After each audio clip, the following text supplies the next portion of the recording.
Kemudian perkara-perkara yang berkaitan dengan menolong kaum muslimin, melindunginya dan membelanya ini ada hadis daripada Rasulullah sallallahu alaihi wasallam yang diriwayatkan daripada Jabir radhiyallahu anhu, ya. Rasulullah mengatakan wal yansurir rajulu akhahu zaliman aw mazluman.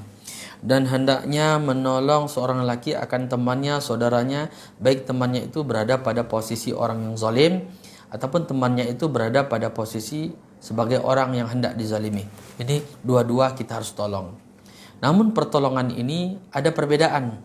Kalau orang yang hendak dizalimi, kita tolong dengan perbuatan-perbuatan ma'ruf yang tidak menimbulkan kemudaratan yang baru. Nah, jikalau teman kita ini berada pada posisi sebagai orang yang hendak menzalimi dan menganiaya orang lain, lantas bagaimana? Kata Nabi, in kana zaliman falyanhahu. Jikalau teman kita itu berada pada posisi sebagai orang yang zalim, hendak menganiaya orang lain, maka cegah ia. Fa innahu lahu nasrun. Karena pencegahan yang kita lakukan agar dia tidak berbuat zalim itu sebenarnya dan hakikatnya adalah pertolongan yang kita berikan agar dia tidak terjerumus ke dalam kemurkaan Allah Subhanahu wa taala. Hadis ini dilatar belakangi dikarenakan suatu peristiwa yang terjadi pada zaman Rasulullah sallallahu alaihi wasallam. Ada dua orang budak yang saling berseteru dan saling bersengketa. Satu budak milik orang Ansor, satu budak milik Muhajirin. Saking hebatnya persengketaan mereka itu sampai dalam satu riwayat mereka tendang-tendangan pantat. Salah satu di antara dua orang budak tersebut memulai satu ucapan. Orang Ansor mengatakan, budaknya orang Ansor mengatakan, wahai orang Ansor, kemarilah. Tolonglah saya sedang bersengketa dengan orang Muhajirin. Budak orang Muhajirin pun gak mau tinggal diam.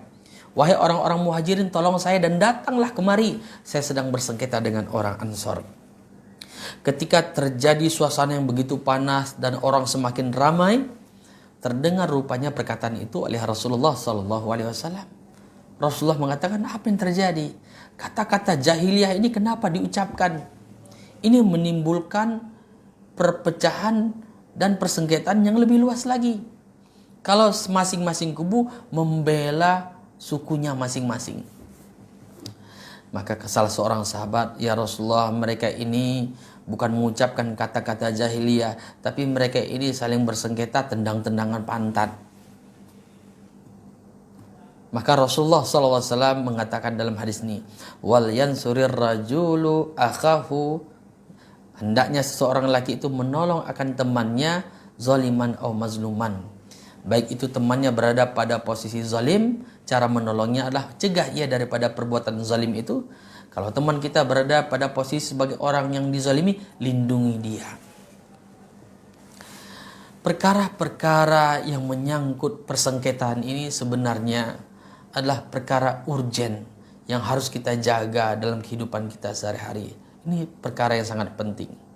Ketika kita melihat dua teman kita yang saling bersengketa, semangat keimanan kita, semangat keislaman kita ini akan timbul dengan cara mendamaikan kedua teman dan kedua kubu itu. Kalau kita memang orang beriman, kalau kita memang Islam baik, ketika melihat dua kubu saling bersengketa, dua-duanya kaum muslimin, semangat iman itu akan membawa kita untuk mendamaikan kedua kubu tersebut. Bukan memihak. Terkadang kita punya teman yang mana kita bergantung rezeki kepadanya. Ketika dia berbuat zalim, kita bela dia, kita ikuti kezalimannya. Ingat, besok di hari kiamat itu akan menjadi dosa bagi kita. Siapa saja yang mendukung kezaliman, sama saja dia melakukan kezaliman itu. Jadi dibela kezaliman sama dengan kita berbuat zalim. Tapi semangat Islam mengajarkan kita bagaimana ketika kita melihat dua orang bersengketa, ini kita damaikan. Bukan kita panggil, sini kamu, teng, berantam. Ini tidak boleh begitu. Na'udzubillah, summa na'udzubillah. Kemudian kata Rasulullah SAW, man ra'a auratan fasataraha, barang siapa yang melihat ia akan aurat, maka menutupi ia akan aurat. Tentu saja aurat kaum muslimin. Aurat di sini maknanya adalah aib. Barang siapa yang melihat aib kaum muslimin, maka dia tutup aibnya itu. Yang menyangkut kehormatan, yang menyangkut harga diri, keluarga, martabat. Dia tutup aurat dan aib saudaranya itu. Karena kaman ahya mau'udah. Dia itu besok akan mendapatkan pahala bagaikan orang yang menghidupkan bayi yang dikubur hidup-hidup pada zaman jahiliyah. Nah, ini betapa penting sekali kita dalam pergaulan ketika ada teman kita yang terbuka aibnya ataupun dibuka-buka aib oleh orang lain, kita tutup aib tersebut yang menyangkut harga diri dan kehormatan dia, kehormatan keluarganya, kehormatan kedua orang tuanya, kita tutup aib tersebut. Maka besok kita akan mendapatkan pahala layaknya kita menghidupkan bayi yang dikubur hidup-hidup pada zaman jahiliyah. Dan juga Nabi katakan, man hama mu'minan min munafikin, barang siapa yang membela orang beriman, barang siapa yang melindungi dan membela orang beriman, min munafikin, daripada ucapan-ucapan orang munafik. Munafik ini tanda terbesar dia adalah iza haddasa kazaba, apabila dia berbicara dia ini dusta. Dan munafik ini suka kali nuduh-nuduh orang dengan perkara-perkara yang tidak dikerjakan oleh orang lain. Sukanya nuduh-nuduh. Ya. Kerjaan orang munafik ini kalau dia mau naik dia nginjek kepala orang dulu. Ini tidak boleh. Nah, barang siapa yang melindungi orang beriman dari ucapan orang munafik, ba'asallahu malakan yahmi lahmahu yaumal qiyamah min nari jahannam. Allah akan mengutus satu malaikat yang akan melindungi daging-daging yang membalut tubuhnya hari kiamat daripada neraka jahanam. Allah kirimkan malaikat yang akan melindunginya daripada kejahatan neraka jahanam. Namun sebaliknya, man rama musliman bisyai'in, barang siapa yang menuduh orang Islam dengan sesuatu yang ditujukan, dimaksudkan untuk syainahu bihi, agar memburuk-burukkannya.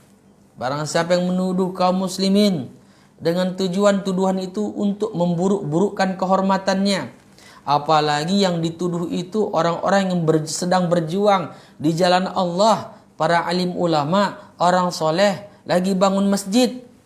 Besok orang yang suka nuduh-nuduh ini, besok habasahullah ta'ala ala jisri jahannam.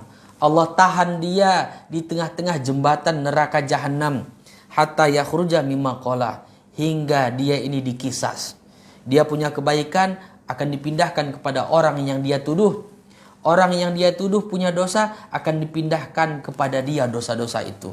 Barulah dia menjadi bangkrut. Hati-hati dengan kejahatan lidah. Kadang-kadang ada orang pandai dia memuji Allah, tapi tak pandai menjaga lidahnya agar tidak menggunjing-gunjing orang lain, memfitnah, menuduh, mengucapkan sesuatu yang sebenarnya tidak terjadi, mengucapkan sesuatu yang bersumber dari prasangkaan dia saja. Ini dosa yang amat besar. Wajib taubat, wajib minta maaf ketika di dunia.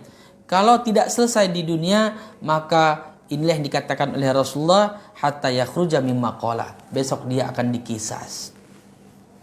Na'udzubillah, summa na'udzubillah. Semoga kita dilindungi Allah daripada kejahatan lidah kita, dan mudah-mudahan Allah membebaskan kita daripada neraka jahanam. Na'udzubillah, summa na'udzubillah.